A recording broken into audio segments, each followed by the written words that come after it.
ফরিদপুর জেলা স্কুলের ১৮৫তম বর্ষপূর্তি অনুষ্ঠানের সমাপনী দিনে দেশের জনপ্রিয় ব্যান্ড তারকা জেমসের নগর বাউলের কনসার্ট অনুষ্ঠানটি পণ্ড হয়েছে।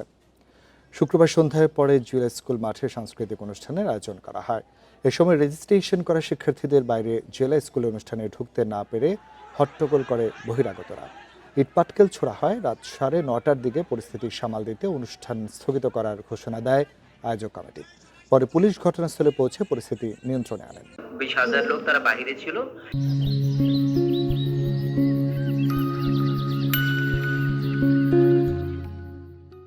তারা অনুষ্ঠান দেখার জন্য সমবেত হয়েছিল।